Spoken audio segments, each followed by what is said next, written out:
Assalamualaikum warahmatullahi wabarakatuh. Berjumpa lagi dengan saya Wijin Arifin di channel Rumana Falsafah. Pada kesempatan kali ini saya ingin membahas kembali surat An-Nisa ayat 22 sampai 23 yang bunyi ayatnya: A'udzubillahi minasyaitonirrajim. ولا تنكحوا ما نكح آباؤكم من النساء إلا ما قد سلف إنه كان فاحشة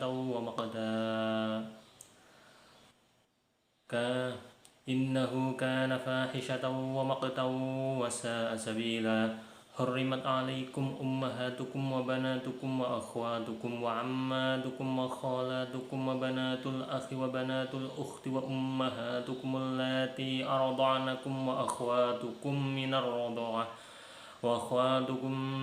من الرضاعة وأمهات نسائكم وربائكم اللاتي في حجوركم من نسائكم اللاتي دخلتم بهن فإن لم تكونوا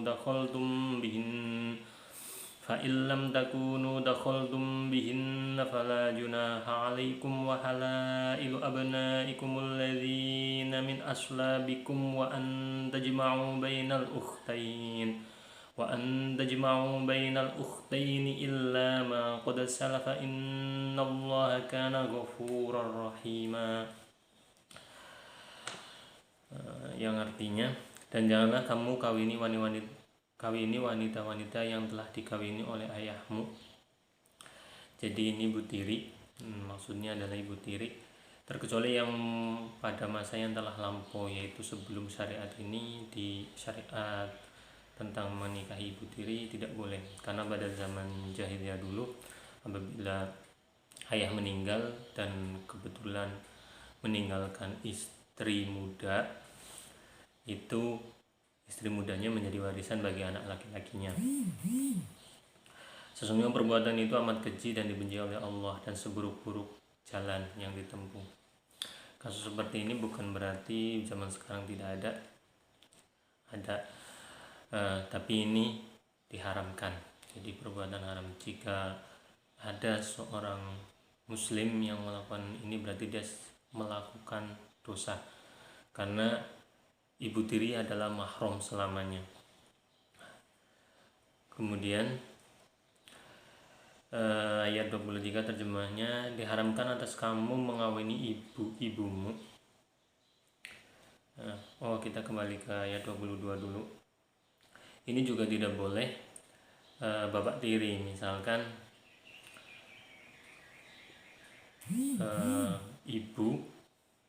ibu menikah dengan laki-laki, kemudian si ibu meninggal, anaknya ini perempuan menikah dengan mantan suami ibunya, itu juga tidak boleh. Kita kembali ke ayat 23, diharamkan mengawini ibu-ibumu. Ini sama juga untuk perempuan tidak boleh menikahi bapaknya tidak boleh. Anak-anak perempuan, laki-laki tidak boleh menikahi anaknya, dan untuk wanita tidak boleh menikahi anak laki-lakinya. Saudara tidak boleh, inces namanya, itu haram, tidak boleh. Saudara bapakmu yang perempuan, ini bibi,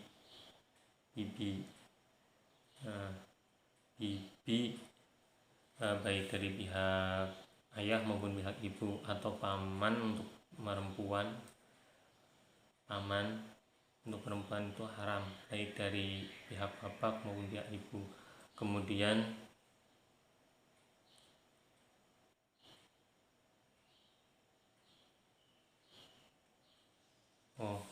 saudara bapakmu yang perempuan, paman bibi, kemudian saudara-saudari ibumu yang perempuan, itu pokoknya paman dan bibi tidak boleh. Paman dan bibi, dilihat tinggal si anak ini laki-laki atau perempuan. Kemudian anak-anak perempuan dari saudara yang laki-laki, keponakan, anak perempuan dari saudara-saudara yang perempuan, keponakan itu mahram. Mahram itu ya tidak boleh dinikahi apabila bersentuhan, tidak membatalkan wudhu apabila punya wudhu. Ibu-ibu yang menyusui kamu, ibu susu, saudara sepersusuan. Untuk laki-laki berarti saudara sepersusuan perempuan. Untuk perempuan saudara sepersusuan laki-laki itu mahram, tidak boleh nikah. Ibu mertua, ibu mertua untuk laki-laki, papa mertua untuk perempuan, tidak boleh. Mertua mau anak-anak istrimu yang dalam pilihan dari istri yang telah kamu campuri. Ini tadi tidak boleh ibu mertua, menantu juga tidak boleh. Timbal baliklah, intinya mertua dan menantu tidak ada bekas mertua ya, walaupun sudah cerai itu tidak ada bekas mertua. Jadi mahramnya itu selamanya.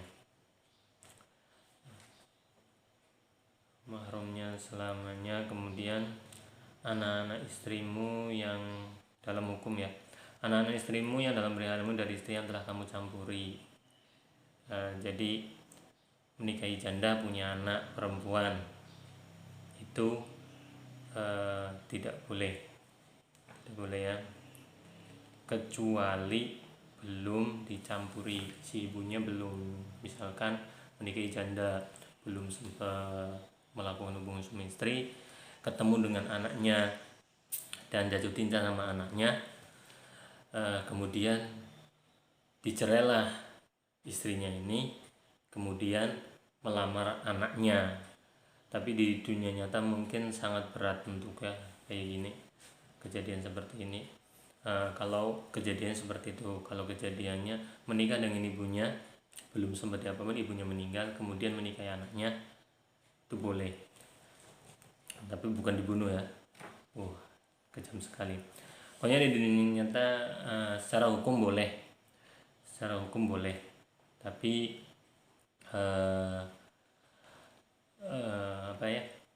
secara hukum boleh, cuma dalam kehidupan nyata itu kasusnya termasuk berat, kejadiannya itu sangat berat.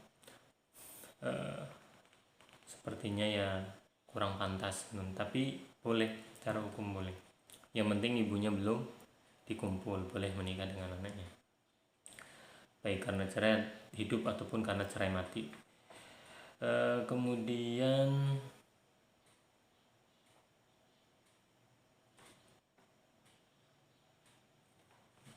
dicerai, kemudian anak mantu ini nggak boleh.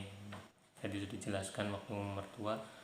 Menghimpun perkawinan dua saudara perempuan tidak boleh. Kalau menikahi kakaknya tidak boleh menikahi adiknya. Kalau menikahi adiknya tidak boleh menikahi kakaknya, tidak boleh dikumpul.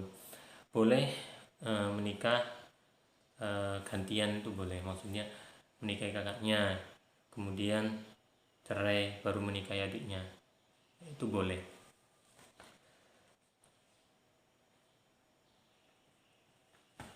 Ini kecuali yang telah terjadi pada masa lampau. Zaman dulu kan masih sebelum syariat ini keluar, ada yang menikah kakak adik, dinikah dua-duanya. Kasusnya juga ada menikahi saudara kembar menikahi laki-laki yang sama, berbagai suami yang sama, tapi itu kan di Islam tidak boleh. Jadi ini kesimpulan dari keterangan dari surat An-Nisa tentang siapa-siapa saja yang haram untuk dinikahi. Jadi dan ini sangat jelas. Nanti saya akan bahas satu persatu yang sempat ya menjadi pendapat di masyarakat, pernikahan yang tidak boleh tapi menurut mereka tidak boleh, menurut mereka secara agama tidak boleh tapi ternyata boleh. Jadi insya Allah akan saya lanjutkan di keterangan tentang pernikahan yang dirasa tidak boleh tapi ternyata boleh. Dari awal hingga akhir saya mohon maaf, semoga bermanfaat. Assalamualaikum warahmatullahi wabarakatuh.